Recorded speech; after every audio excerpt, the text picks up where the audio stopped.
Menurut temuan ilmiah, Bumi menerima energi surya sebesar 175.000 terawatt atau kurang lebih 10.000 kali lebih banyak daripada listrik yang digunakan oleh seluruh penduduk dunia.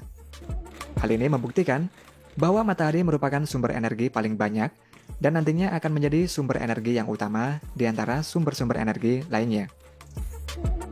Untuk itulah, para ilmuwan dan insinyur menciptakan panel surya, serta berinovasi untuk mengubah energi matahari menjadi energi listrik. Dan dalam proses pembuatan panel surya ini, tidak semudah yang kita bayangkan karena harus melalui beberapa tahapan yang panjang. Berikut ini adalah proses singkat pembuatan panel surya. Silikon merupakan material yang bersifat semikonduktor yang merupakan elemen kedua paling banyak ditemukan di bumi. Silikon ditemukan bersenyawa dengan unsur lain membentuk mineral. Selain ditemukan dalam bentuk mineral, senyawa silikon dapat dijumpai dalam berbagai bentuk, seperti pasir kuarsa dan berbagai jenis batu-batuan. Silikon merupakan komponen utama dari kaca, semen, keramik, dan sebagian besar perangkat semikonduktor. Kemudian panel surya untuk mengubah cahaya sinar matahari menjadi energi listrik. Panel surya terbuat dari photovoltaic cell yang berukuran kecil-kecil dan pada umumnya terbuat dari silikon. Panel surya memiliki dua lapisan semikonduktor yaitu positif dan negatif. Sederhananya, ketika sel surya menyerap cahaya, maka akan ada pergerakan antara elektron di sisi positif dan negatif. Adanya pergerakan ini menciptakan arus listrik searah, sehingga diperlukan inverter sebelum dapat digunakan sebagai energi bagi alat-alat elektronik. Panel surya terbagi dalam dua jenis, yaitu panel surya monokristalin dan panel surya polikristalin. Pada panel polikristalin, memiliki warna bintik-bintik biru dan memiliki corak seperti papan partikel. Sedangkan pada panel monokristalin, berwarna hitam atau biru yang sangat tua. Panel monokristalin dibuat dari silikon ingot kerucut yang kemudian dipotong menjadi lempengan-lempengan tipis yang disebut dengan wafer. Untuk membuat ingot tersebut, material silikon dilelehkan sampai suhu 1400 derajat Celcius, kemudian biji kristal diturunkan ke dalam lelehan silikon. Setelah itu, secara perlahan, biji kristal akan ditarik ke atas sambil berputar sampai membentuk lingkaran kerucut. Bentuk kerucut tersebut akan dibentuk menjadi persegi agar lebih efisien ketika nantinya akan dipasang pada modul. Setelah itu, nantinya akan dipotong menjadi lempengan-lempengan tipis yang disebut dengan wafer. Dan karena dibentuk dari lingkaran, ada banyak material yang terbuang saat dipotong menjadi bentuk persegi. Dan oleh karena itulah, pada sudut panel surya monokristalin memiliki banyak lingkaran-lingkaran yang berfungsi untuk meminimalkan material yang terbuang. Penggunaan antara panel surya berjenis monokristalin maupun polikristalin tergantung dari faktor geografis wilayah. Jika pada wilayah dengan curah hujan yang cukup tinggi, panel monokristalin memiliki efisiensi tinggi saat cuaca mendung. Sedangkan pada wilayah yang memiliki curah hujan rendah, pemakaian polikristalin lebih efisien dibandingkan monokristalin. Namun meski begitu, panel monokristalin memiliki biaya produksi yang lebih tinggi dibanding panel surya polikristalin. Oleh karena itulah, panel surya polikristalin lebih banyak digunakan pada sistem panel surya. Di samping itu, perbedaan keduanya juga tidak terlalu signifikan. Kemudian, dalam memproduksi modul polikristalin, ada beberapa proses yang harus dilalui. Yang pertama adalah menyediakan material mentahnya berupa silikon ultramurni yang didatangkan dari supplier internasional. Untuk menghasilkan multikristalin ingot, material silikon tadi dimasukkan ke dalam crucible atau wadah yang dapat menahan suhu tinggi.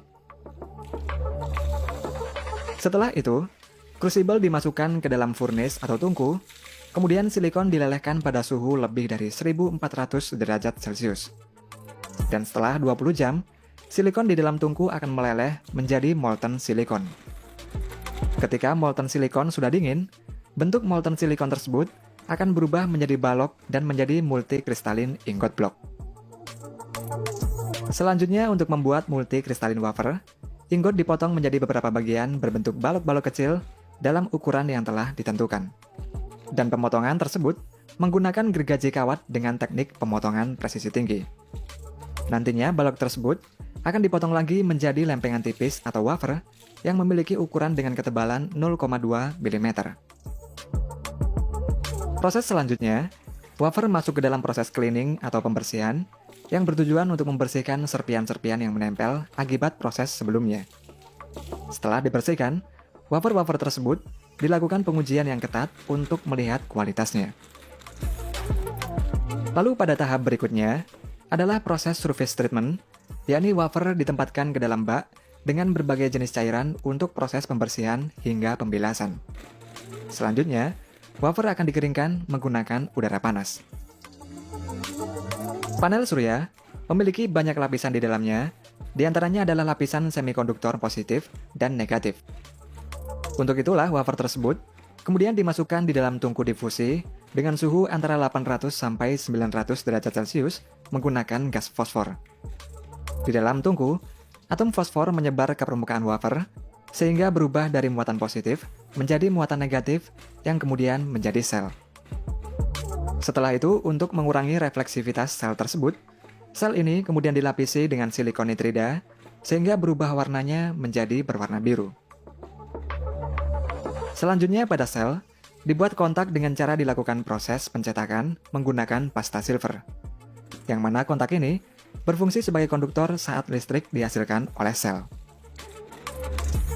Setelah itu, kontak pada sel dibakar pada firing furnace pada suhu tinggi yang menyebabkan pasta silver tersebut tertanam pada permukaan lapisan silikon. Dan kemudian sel-sel tersebut disortir berdasarkan tingkat efisiensi dan kriteria optiknya. Ketika selesai disortir, tahap selanjutnya adalah proses perakitan modul, yaitu dengan merangkai beberapa sel menjadi satu konfigurasi listrik yang diinginkan. Pada proses ini, sel dirangkai dengan kaca, kemudian EVA atau etilen vinil asetat, dan backsheet atau lembar insulasi. Modul tersebut kemudian dilaminasi pada mesin vakum dan di-curing menggunakan panas. Selanjutnya, modul diberi frame atau rangka aluminium, serta diberi junction box atau kotak sambungan.